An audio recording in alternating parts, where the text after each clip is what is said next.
Salut à tous, j'espère que vous allez bien par la grâce de Dieu. Nous voici encore une fois dans une de nos nouvelles épisodes où nous allons parler de la part de Dieu. Et nous allons lire dans le livre de Colossiens 1, le chapitre 19 à 20, comme il est souligné.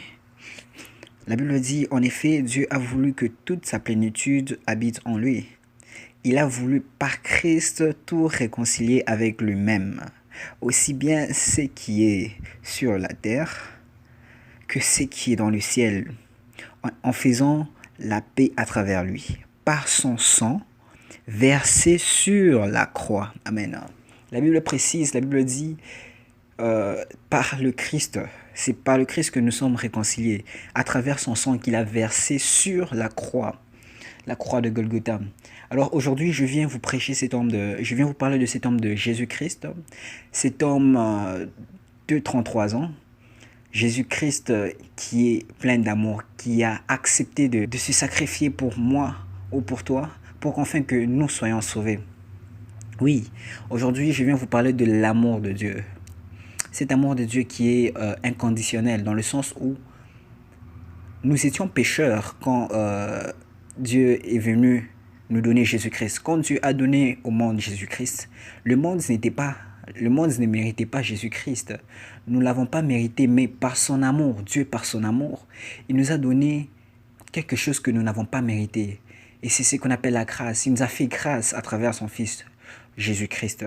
Et il a donné Jésus-Christ pour que nous puissions nous confier en lui. La Bible dit, Jésus-Christ, il est le chemin qui nous ramène vers le Père. Il dit en Jean, le verset 14, le chapitre 6, oui, il dit, Jésus-Christ qui dit, c'est moi qui suis le chemin, la vérité et la vie. On ne vient au Père qu'en passant par moi. C'est un chemin que Dieu nous présente. Et ce chemin, c'est un chemin que Dieu ne force pas. C'est lui que Dieu nous a donné pour que nous ayons la vie éternelle. Il n'y a pas autre chemin que Jésus-Christ. Il n'y a pas autre voie que Jésus-Christ. Il n'y a pas autre stratégie que Jésus-Christ, parce que c'est par son sang que nous sommes justifiés devant Dieu.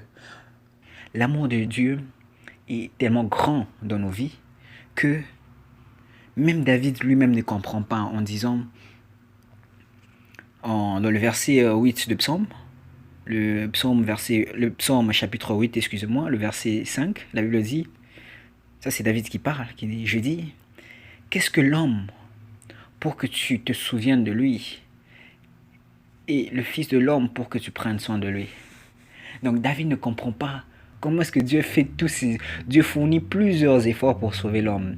Dieu a essayé plusieurs fois dans le temps. Dieu a essayé avec les prophètes, les hommes qu'il a établis dans ce temps pour sauver son peuple.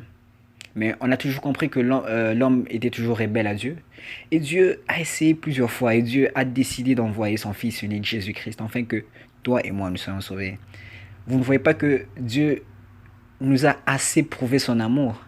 Et il continuera toujours à le prouver chaque jour de nos vies. Quand vous lisez le livre de Lamentation 3, le verset 22,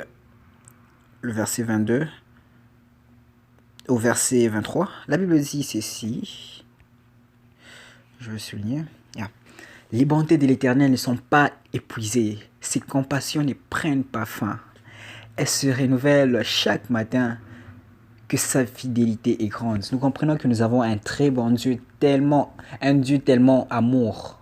Son amour ne peut pas se calculer. Son amour ne peut pas s'épuiser.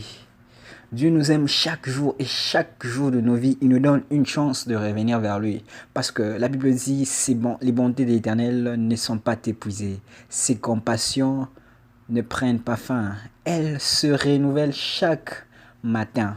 Chaque jour de la vie, Dieu te donne la chance de revenir vers lui.